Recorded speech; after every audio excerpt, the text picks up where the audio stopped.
Nós vamos abrir a palavra de Deus na carta de Paulo aos Colossenses, capítulo 2. Colossenses, capítulo 2.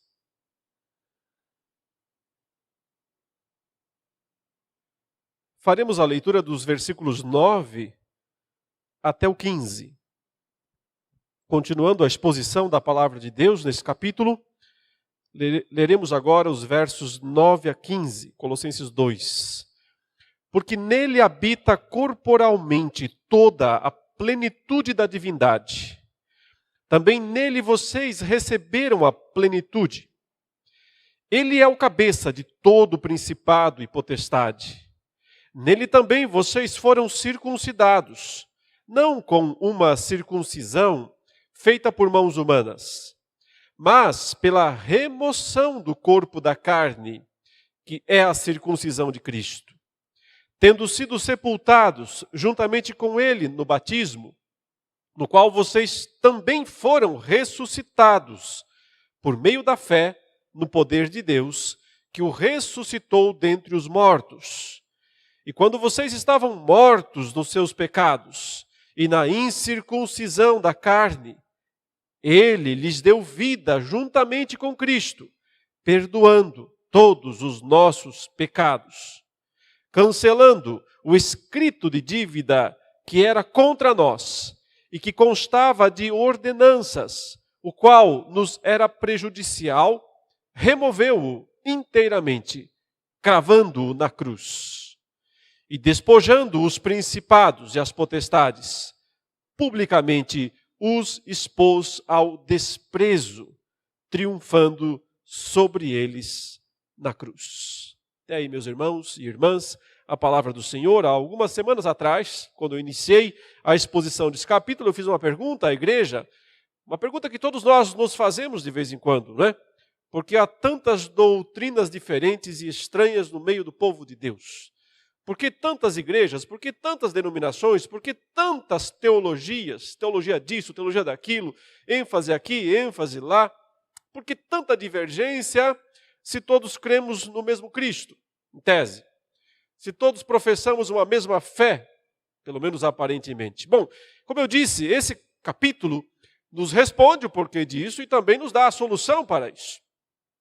Eu posso resumir dizendo que o problema está no desconhecimento que os cristãos, os crentes, têm a respeito de quem de fato é Jesus Cristo. E justamente porque muitas vezes não se compreende isso de uma maneira completa, é que as pessoas pensam, os crentes pensam que eles precisam de alguma coisa a mais, algo adicional, alguma outra experiência, algum outro conhecimento, alguma outra revelação, alguma outra doutrina. Em geral, as heresias são acréscimos totalmente desnecessários à fé e à vida cristã. Vejam, o apóstolo Paulo, seu objetivo, a sua estratégia em toda essa carta que ele escreveu, eu sempre relembro, para combater um ensino falso que tinha surgido lá na cidade de Colossos, onde havia essa igreja que fora plantada, no passado por discípulos de Paulo. Lá nessa igreja em Colossos, uma cidade, digamos assim, de cultura, espírito gregos, na época, muito envolvida com os pensamentos, com as filosofias, com as práticas do mundo greco-romano. Se viu essa igreja no meio desta cultura, impregnada por esses ensinos de fora da igreja, que misturavam alguns elementos estranhos e, para nós, hoje até aparentemente incompatíveis, mas naqueles dias, de alguma forma, isso se proliferou dentro daquela igreja. Ensinos misturados, mesclados, que podiam ser identificados, por um lado, numa raiz, numa matriz judaica. E do judaísmo vinham aquelas regulamentações todas, aqueles rituais todos, aquelas ordens, ordenanças, abstenção de certos tipos de alimentos, observância de rituais específicos. Isso, de alguma forma, estava dentro da igreja, uma preocupação de muitas pessoas, que pensavam assim: bom, eu tenho Cristo, eu creio em Cristo, mas vai ver que também preciso me circuncidar, né? Vai ver que também preciso, estão dizendo aí que não podemos comer esse tipo de comida, beber aquele tipo de bebida. Estão dizendo que tem aí datas que nós temos que guardar. O 7º dia sempre foi muito enfatizado no judaísmo. Como é que isso acabou no cristianismo? Essas dúvidas, né, alimentavam a, vamos dizer assim, incompreensão das pessoas naqueles dias. Mas também do mundo grego vinha essa busca por uma sabedoria mais elevada, um conhecimento místico, uma compreensão de mistérios, através do conhecimento que podia ser compartilhado por seres espirituais, invisíveis, poderosos. As pessoas achavam que tinham a chave para acessar esses seres espirituais que podiam trazer uma compreensão do mundo, da vida, da existência mais ampla ou mais consistente. E de alguma maneira, os crentes em Colossos, que foram ensinados pelos discípulos de Paulo, especialmente por um deles chamado Epáfras, que Cristo era tudo o que eles precisavam, essas pessoas começaram a achar que precisavam de mais coisas, que tinham que ter mais experiências, que tinham que cumprir todos aqueles rituais, precisavam voltar àquelas práticas antigas do judaísmo, ou ter essas novas visões do misticismo pagão.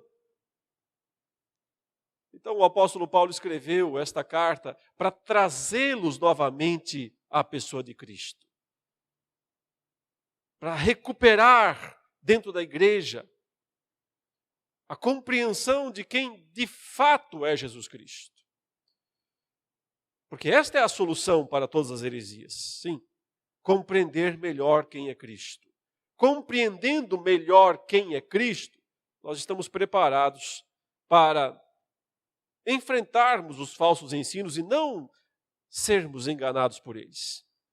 Vejam, a declaração do apóstolo Paulo aqui nesses versículos 6 e 7, que nós já abordamos em mensagens anteriores, é uma declaração muito simples. Ele diz: olha, vocês já receberam Cristo Jesus, não é? Então fiquem firmes nele, simples, é só isso. Assim como vocês receberam a Cristo Jesus o Senhor, continuem a viver nele, estando enraizados, edificados nele e confirmados na fé, como foi ensinado a vocês. Não se desviem daquilo que vocês aprenderam. O básico, o simples. Vocês foram apresentados a Cristo. Vocês entenderam quem Ele era, quem Ele é, o que Ele fez. Vocês creram nele. Então, entendam que vocês já têm tudo o que vocês precisam em Cristo. Claro, vocês ainda não têm tudo de Cristo, porque sempre há mais. Jesus é uma fonte inesgotável de sabedoria, uma fonte inesgotável de conhecimento, uma fonte inesgotável de poder, de autoridade, de espiritualidade. Mas Ele é essa fonte. E o que Paulo quer que os crentes entendam é que se eles têm essa fonte, só precisam buscar mais nessa fonte. E não fora dela. E não em outras fontes.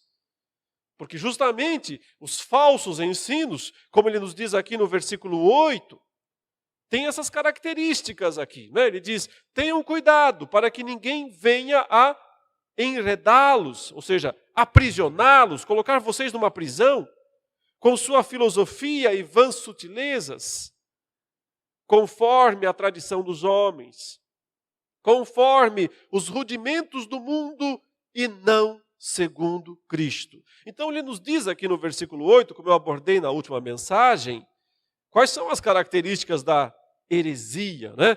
Elas sempre vêm, as heresias vêm através de alguém, uma pessoa, alguém aí que tenta aprisionar os crentes com um discurso, uma filosofia, um discurso vão, cheio de sutilezas, cheio de argumentos que afastam a pessoa de Cristo e fazem ela se focar em detalhes, em coisas secundárias, que não são importantes de fato, e que podiam ser perfeitamente descartadas, mas não, a heresia ela sempre coloca no centro da fé algo que é periférico. Ela traz para o centro da igreja algo que está lá na periferia da igreja, da teologia. E coloca isso como uma coisa decisiva e mais importante. Ele diz, porque na verdade as heresias nascem da tradição dos homens, das tradições dos homens, dos ensinos dos homens, daquilo que se vai passando de geração em geração. Mas também, e por isso são muito perigosas, ele disse, elas são, na verdade, de acordo com os rudimentos desse mundo. Eu interpreto essa frase, se você não pôde acompanhar a última mensagem, eu peço que, então, assista, ou talvez assista de novo. Eu interpreto essa expressão, rudimentos do mundo, como uma indicação direta de demônios, principados e potestades, os quais ele já vai mencionar na sequência. Eram assim que eles eram conhecidos naqueles dias, os rudimentos do mundo, os seres elementais, os seres espirituais, responsáveis pelo comando dos elementos naturais. Para Paulo, nada mais são do que demônios, anjos caídos, que tentam enganar as pessoas com doutrinas falsas. Paulo diria a Timóteo, sobre ensinos de demônios, que visavam destruir a fé verdadeira. Mas a grande declaração de Paulo sobre a heresia é justamente essa última do versículo 9. Não segundo Cristo. O que ele quer dizer simplesmente é que, claro, essas heresias, esses ensinos falsos, não vêm de Cristo, não podiam vir de Cristo. São contra Cristo. Podem até usar o nome de Cristo, mas em última instância são contra Cristo. E aí, meus irmãos, ele passa a nos ensinar por que é que Cristo nos basta. Por que é que nós não precisamos de nada mais, ninguém mais. Nada exceto Cristo. E vejam, os versículos 9 a 15 são bem difíceis. Eu acho que você percebe isso da leitura, né? Não é um texto fácil de ser interpretado, é um texto difícil, truncado, cheio de frases, ele vai somando, colocando mais argumentos, e tem uma hora aqui que parece que a gente perde o fio da meada, né? E não sabe mais do que é que ele está falando. O apóstolo Pedro nos disse, inclusive, que o apóstolo Paulo tinha alguns ensinos difíceis mesmo de serem entendidos, e que justamente porque eram difíceis, os mal intencionados distorciam. Então, nós precisamos aqui, acima de tudo, da iluminação do Espírito Santo de Deus e de muito foco, de muita concentração no texto, para poder entender o argumento do apóstolo Paulo. E eu queria fazer esse exercício com você nessa manhã, que você olhasse para a sua Bíblia nesse momento e acompanhasse as expressões aqui. Aí então você vai perceber que não é tão difícil assim, não é tão complicado assim como pode parecer à primeira vista.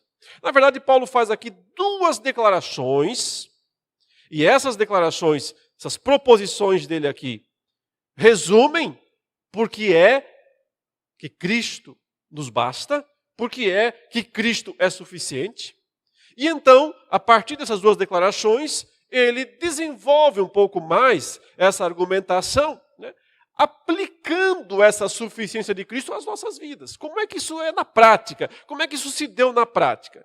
Vejam, as duas declarações estão aqui, a primeira no verso 9 e a segunda no verso 10. Ele descreve quem é Cristo primeiro, e então, o que isso implica, o que isso significa para nós. No verso 9 ele dá essa primeira declaração, porque nele habita corporalmente toda a plenitude da divindade. Então essa é a primeira razão. Vamos entender o que é isso, Mas essa é a primeira razão. Porque nele habita corporalmente toda a plenitude da divindade. Veja a próxima frase no verso 10. É uma implicação disso, é uma aplicação. Então o que isso significa para nós? No verso 10. também nele vocês receberam a plenitude. Veja, no verso 9 está lá a palavra plenitude, certo? Aplicada a Cristo. Nele habita toda a plenitude da divindade. Então no verso 10 fala, nele vocês também receberam a plenitude. Primeira declaração, segunda, uma implicação. Agora, a segunda declaração, por que é que Cristo é suficiente? Por que é que Ele nos basta? Porque não precisamos de ninguém mais. Na metade do verso 10, Ele é o cabeça de todo principado e potestade. Essa é a segunda razão. Primeira razão, por que é que Cristo nos basta? Porque nele habita corporalmente toda a plenitude da divindade. Segunda razão, porque ele é o cabeça de todo o principado e potestade. Implicações dessas duas frases. Primeira implicação, vocês também receberam a plenitude nele. Agora a segunda é mais longa. Essa primeira está bem fácil, né? Mas a segunda é mais longa, porque ela começa no verso 11 e só vai terminar no 15. Por isso que a gente perde um pouco o fio da meada. Ele começa no verso 11 a explicar o que significa dizer que Cristo é o cabeça de todo principado e potestade. O que significa dizer isso para nós? O que isso implica para a nossa vida? Então ele começa a argumentar no verso 11 e só vai concluir no verso 15, quando veja, no verso 15, ele menciona explicitamente esses principados e potestades aqui. Ele diz que eles foram despojados, verso 15. E despojando os principados e potestades, publicamente os expôs ao desprezo, triunfando sobre eles na cruz. Ou seja, só no versículo 15 é que ele conclui o raciocínio que ele iniciou lá no versículo 10, quando disse, ele é o cabeça de todo o principado e potestade. É isso. Essa é a estrutura do pensamento do apóstolo Paulo aqui nesses versículos. Agora temos que entender o que isso significa, né? A gente consegue ver o esqueleto, beleza. Mas tem que ver como é que coloca carne nesse esqueleto, como é que entende as expressões. Vamos lá então, começando com a primeira declaração. Por que é que Cristo nos basta? E nós não precisamos de nada mais, nada além do que Cristo? Porque nele habita corporalmente toda a plenitude da divindade. O que isso significa? É o simples mesmo. Ele se encarnou, ele se fez carne, ele veio a este mundo, ele nasceu como um homem. Mas desta maneira, ele trouxe a divindade para o corpo. Trouxe a divindade para o corpo. Ele se tornou um homem com um corpo. E por que isso é tão importante? Bom, em primeiro lugar, o apóstolo Paulo está, sim, combatendo o que podemos considerar, talvez, né, o coração daquela heresia lá em Colossos. Porque no centro da argumentação dos falsos mestres, lá naquela igreja, na cidade de Colossos, estava um certo desprezo pelo corpo humano. Um desprezo pelo corpo humano. Na base, assim, no âmago, na essência daquela heresia, estava a ideia de que somente a parte espiritual da nossa vida, que é a parte invisível, que é a parte que não pode ser vista, não pode ser tocada, né, o espírito ou a alma, somente essa parte era boa. E que toda a parte que podia ser vista, sentida, tocada, ou seja, a parte material da vida humana, era muito ruim, era péssima, e para se viver uma vida espiritual, se devia tentar descartar o máximo possível esse aspecto corporal da vida, para tentar experimentar o máximo possível somente esse aspecto espiritual. Isso parece bonito, não parece? Isso parece bom, não parece? Sim, e muitos cristãos acham que espiritualidade, na verdade, é tentar se livrar cada vez mais do corpo e experimentar uma vida somente né, no Espírito, mas vida no Espírito para muitos significa longe do corpo, longe da carne, por assim dizer. E o apóstolo Paulo está combatendo essa ideia, porque ele está dizendo, se fosse assim, o Senhor Jesus não teria se tornado um homem. Ele não teria se encarnado. E você sabia que naqueles dias muitas das pregações negavam isso? E diziam que Jesus de fato não era uma pessoa humana 100%. Diziam que ele não tinha realmente um corpo humano.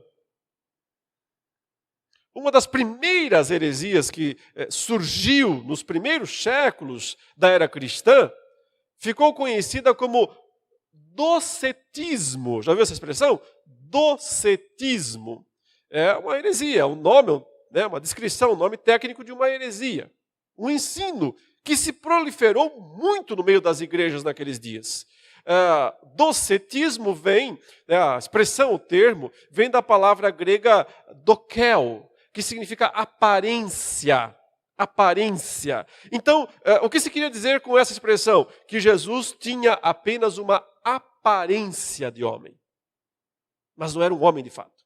Não era de carne. Não era de ossos. Ele só tinha uma aparência humana. Quase como se, e é claro que eu estou aqui exagerando essa ideia, essa interpretação, mas quase como se você o encontrasse e olhasse para ele e você dizia, é um homem, dá para ver, tem cabelo, tem olhos, tem nariz, tem corpo, tem mãos, tem pés, tem tudo. Parece um homem. Mas se você se aproximasse e tentasse tocá-lo, não tocaria em nada. Você o atravessaria como se estivesse atravessando um fantasma, um espírito. Eu estou exagerando. Isso é apenas uma ilustração, obviamente. Mas negava-se que Jesus tivesse um corpo de fato. Por quê? Porque se ele tivesse um corpo de fato, então, isso contrariava as concepções da época de que a matéria é má. De que não tem como existir algo bom na matéria, nos aspectos materiais. E somente a existência puramente espiritual é que é a desejável. O apóstolo Paulo diz, não. Nele habita corporalmente, em corpo humano mesmo, corporalmente, toda a plenitude da divindade. Jesus veio aqui e se tornou um homem de fato. Isso é tão importante para a fé cristã, meus queridos irmãos, porque uma das doutrinas essenciais da fé cristã, e talvez até possa dizer exclusiva, uma doutrina exclusiva da fé cristã é a crença escatológica na ressurreição. Você percebe que a maior parte das religiões almeja um futuro escatológico sem corpo. Boa parte das religiões tem a ideia de que um dia não tem mais corpo. E as pessoas vivem só espiritualmente. O próprio conceito de reencarnação, que é bastante comum no nosso país ainda, se você estuda os escritos sobre reencarnações e por que tem que se reencarnar tantas vezes, você percebe que, nesses teóricos da reencarnação, a reencarnação é um mal necessário. Um mal necessário. Porque o bom mesmo é quando não precisa mais reencarnar e as pessoas puderem ter suas existências puramente espirituais. Como espíritos puros, sem a necessidade do corpo. Você sabe também que há essa crença no meio do cristianismo. A ideia de que o céu, a existência eterna, é uma existência desencarnada. E as pessoas ficarão lá apenas enquanto almas, enquanto espírito, existindo pelos séculos dos séculos, por toda a eternidade, sem o corpo. Não. Isso não é cristianismo. O cristianismo se ancora na ressurreição. Primeiro, de Cristo, porque Cristo não só se encarnou, se fez homem, habitou entre nós como homem e como Deus, Mas também quando ele ressuscitou, ele ressuscitou mesmo, com o corpo mesmo. E exatamente agora, se você conseguir dar uma subidinha lá no céu, e chegar lá onde Jesus está, agora mesmo lá no céu, você teria uma surpresa provavelmente, porque você o veria lá com um corpo. Um corpo glorioso, claro, ressuscitado, imortal, sem os limites da natureza decaída, sem morte, sem dor, sem pranto. Mas exatamente como será o nosso corpo lá no futuro. Quando Paulo diz aqui, porque nele habita corporalmente toda a plenitude da divindade, e então aplica isso a nós, dizendo, também nele vocês receberam a plenitude, é sobre isso que ele está falando. Sobre que nós não precisamos tentar encontrar uma espiritualidade desconectada do corpo. Sim, o nosso corpo foi afetado pela queda, foi afetado pelo pecado. Nós vivemos debaixo da maldição, do maldita é a terra por tua causa. Nós vivemos debaixo disso, mas não significa que tudo o que nós fazemos através do corpo seja amaldiçoado, seja maldito. Porque o Senhor veio para transformar a maldição em bênção, porque o Senhor veio para redimir a nossa existência. Muitos imaginam uma espiritualidade com rituais, e era isso, e se você observar na sequência do capítulo 2, Paulo vai tocar nesse ponto. Ele vai falar de gente que acha que para viver a vida espiritual, ele tem que praticar jejuns intermináveis. Ele precisa ir matando à míngua o próprio corpo, não experimentar nenhum tipo de prazer ou alegria através do corpo. Essa concepção está em muita religiosidade cristã. Que qualquer prazer que você possa experimentar através do corpo é pecaminoso. Mas esse não é o ensino da palavra de Deus. Esse não é o ensino da Bíblia. É evidente que existem pecados inumeráveis que podem ser praticados através do corpo. É evidente. Lembra que eu falei no início? Pedro disse que muitos distorcem os ensinos de Paulo. É verdade. Porque muitos usaram esses ensinos aqui, né, para promover um tipo de libertinagem. E dizer, então, vamos pecar à vontade. Quanto mais a gente peca, mais graça de Deus. Sempre haverá espaço para distorção, né, da palavra de Deus. Sempre haverá, infelizmente, espaço para as pessoas usarem o ensino bíblico que nos mostra o quanto nós podemos glorificar a Deus através do nosso corpo. Para então dizer, olha, pode pecar à vontade, que está tudo certo, está tudo liberado, está tudo tranquilo. Não, não é assim não. Evidentemente não é assim não. Sim, lembrem-se, o Senhor Jesus se fez carne, habitou entre nós. E como foi a vida de Cristo? Por acaso ele ficou num mosteiro a vida inteira, de joelho no chão, em cima de grão de milho? Repetindo intermináveis orações. Ele viveu dessa maneira? Por acaso ele jejuou todos os dias da sua vida e se absteve de quaisquer alimentos? Sabemos que não. Ele inclusive foi acusado em alguns momentos, injustamente, é verdade, porque as pessoas sempre exageram, claro. Mas do que ele foi acusado algumas vezes? De comilão e beberrão. E por que ele foi acusado de comilão e beberrão? Porque ele ia em festas. E comia. E bebia. Sem, evidentemente, jamais ser dominado por estas coisas. Sem dúvida, a máxima de Cristo seria aquela que o apóstolo Paulo diria mais tarde, né, nas suas cartas. Quer comais, quer bebais, quer façais outra coisa qualquer, para a glória de Deus. Viver para a glória de Deus. Olha os detalhes da vida de Cristo. O corpo sempre foi muito importante para ele. Não era algo desprezível. Não era viver apesar do corpo. O corpo sempre foi algo muito importante para ele. Porque era a plenitude da divindade habitando num corpo humano. Quando você vê a descrição da última ceia, todo aquele jantar preparado, irmãos, aquilo não foi fast food, tá? O discípulo não ligou no iFood e disse, entrega lá, no cenáculo, uma comida aí. Foi tudo preparado. O local, a comida, as coisas todas. Estava sendo tudo para a glória de Deus. O cuidado com os detalhes, o cuidado com a nossa vida não é incompatível com uma vida que glorifica a Deus.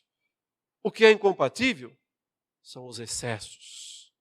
O que é incompatível é o ilícito, aquilo que frontalmente contraria a lei e a palavra de Deus. Dessas coisas nós temos que fugir. Mas a vida cristã, a espiritualidade não está em escolher, em eleger alguns aspectos da existência humana e proibir frontalmente todo mundo de participar daquilo como o grande teste da espiritualidade. Isso é puro e simplesmente legalismo. Não tem nada a ver com a fé cristã. Então o apóstolo Paulo diz, Cristo é suficiente para nós, porque nele habita corporalmente toda a plenitude da divindade, e porque também nele nós já recebemos a plenitude. Mas que plenitude é essa que nós já recebemos? Se somos ainda pessoas tão falhas, tão fracas, tão sujeitas a tantas paixões e desvios e deslizes, afinal, onde está essa plenitude? E a resposta é, leia outra vez o texto, não está em nós, está em Cristo. Quando eu recebo Cristo, a plenitude vem junto, porque vem com Ele, porque vem na pessoa dele. Nele habita corporalmente toda a plenitude da divindade. Agora, eu posso experimentar essa plenitude também. Uma vida de plenitude. No corpo. Tanto agora, quando pelo Espírito nós podemos, como Paulo fala em Romanos 6, mortificar os feitos do pecado, os feitos da carne em nossa vida. E, como ele também diz lá no capítulo 6 de Romanos, pelo corpo produzir frutos dignos da nossa salvação em Cristo Jesus, ou seja, já agora no tempo presente isso, como também no escatom, lá nos tempos escatológicos, no fim dos tempos, quando nós ressuscitarmos. E então experimentarmos de uma maneira totalmente livres das amarras do pecado, das tentações vis, da nossa própria fraqueza, livres dessas coisas, experimentar uma vida absolutamente plena. Mas a grande implicação que fica aqui, em primeiro lugar, é que nós não precisamos esperar a ressurreição para começar a viver um pouco disso. Sim, no presente já é possível glorificar a Deus através do corpo. Como Cristo glorificou a Deus através da sua vida corporal.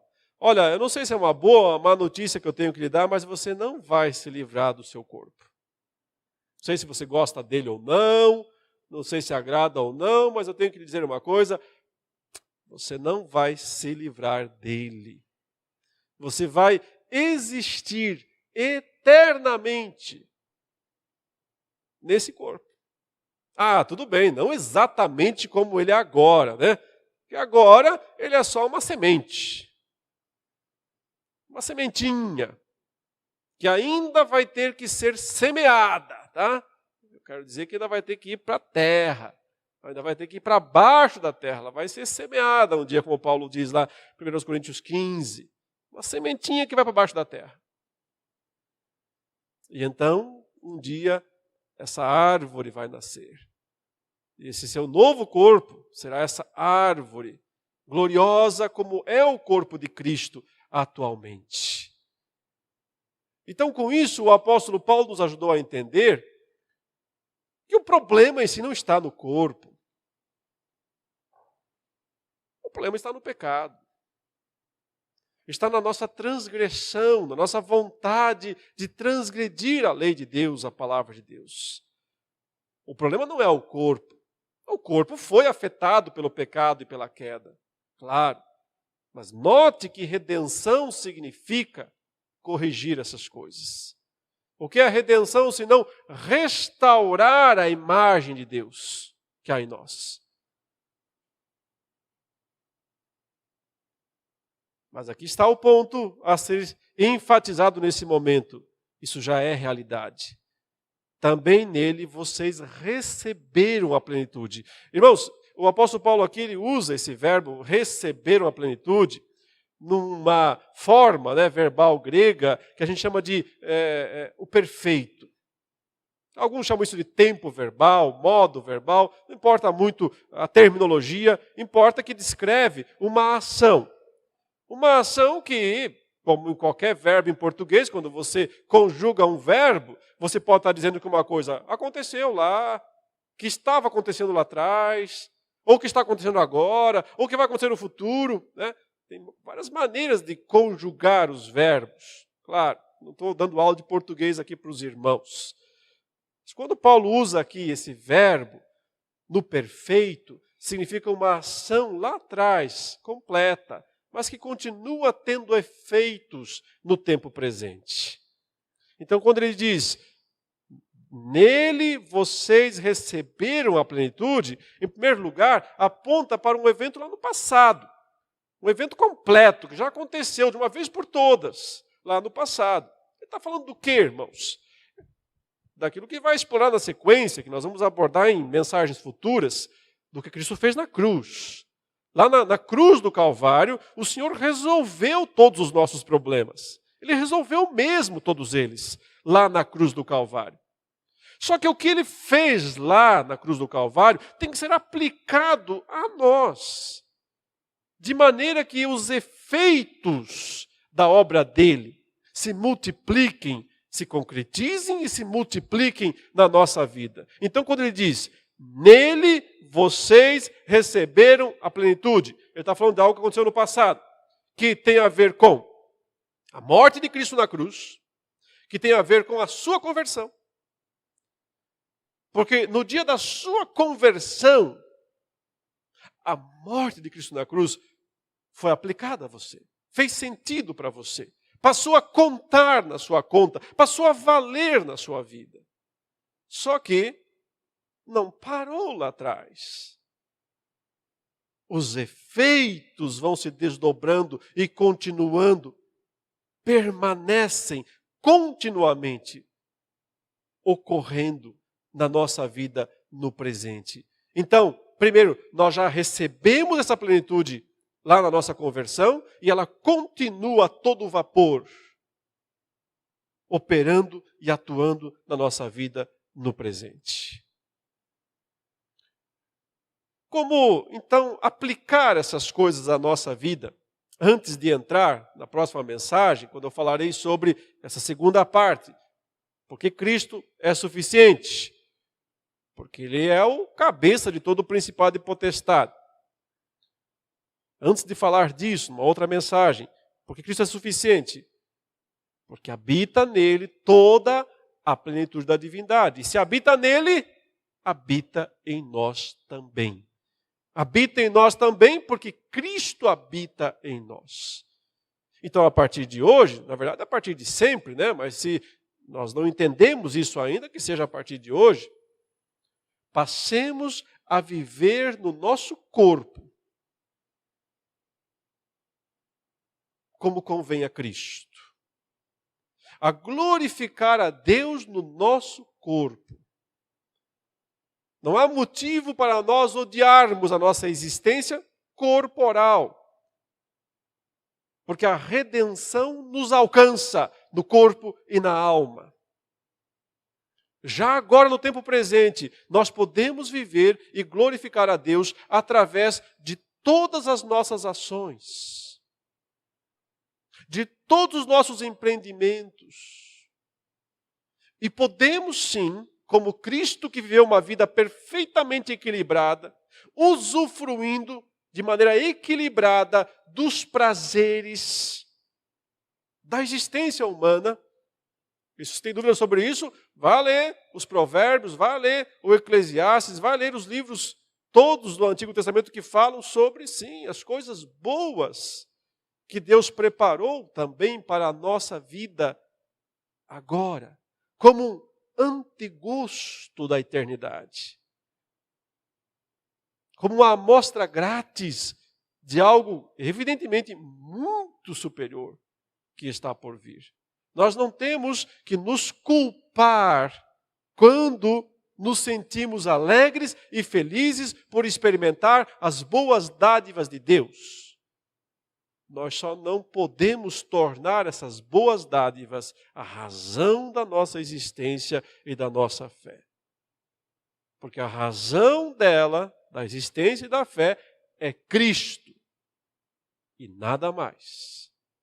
É somente Cristo. E ninguém mais. Mas tendo Cristo e ninguém mais, podemos viver como Ele viveu, uma vida plena no corpo.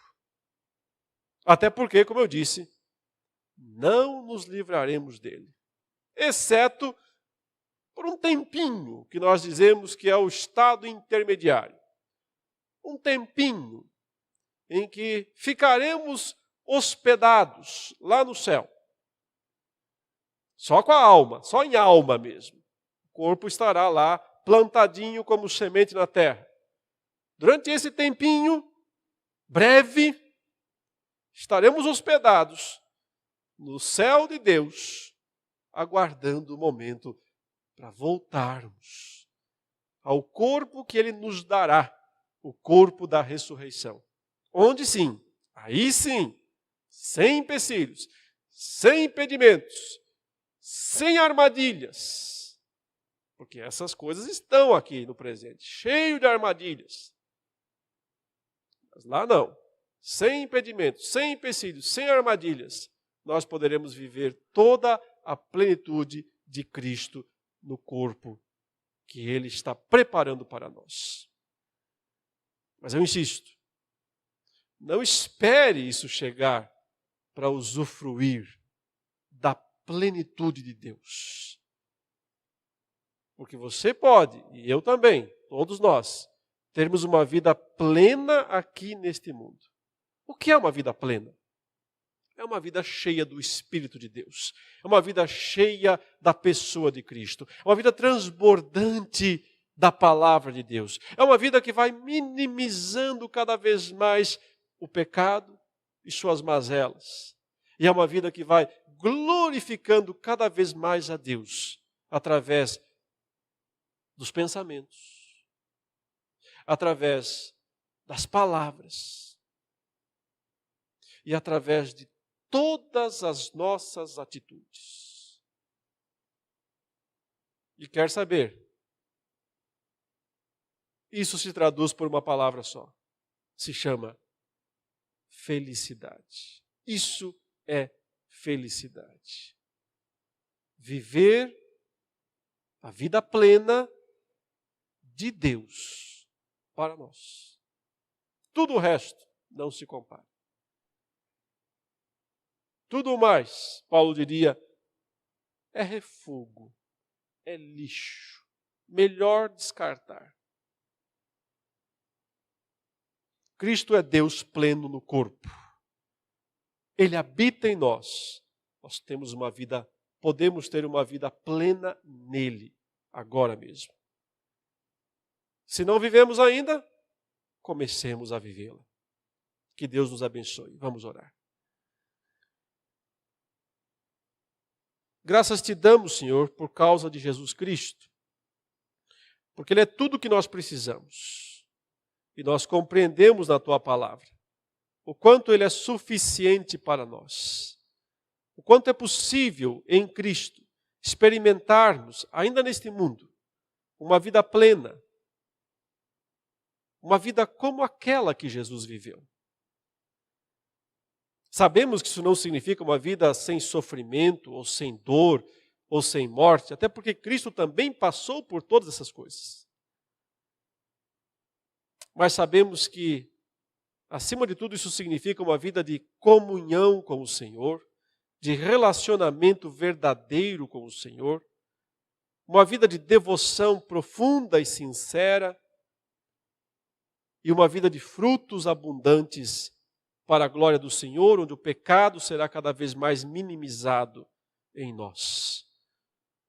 Permita, Senhor, que através do Teu Espírito essas realidades aconteçam, se concretizem, se desenvolvam em cada um de nós.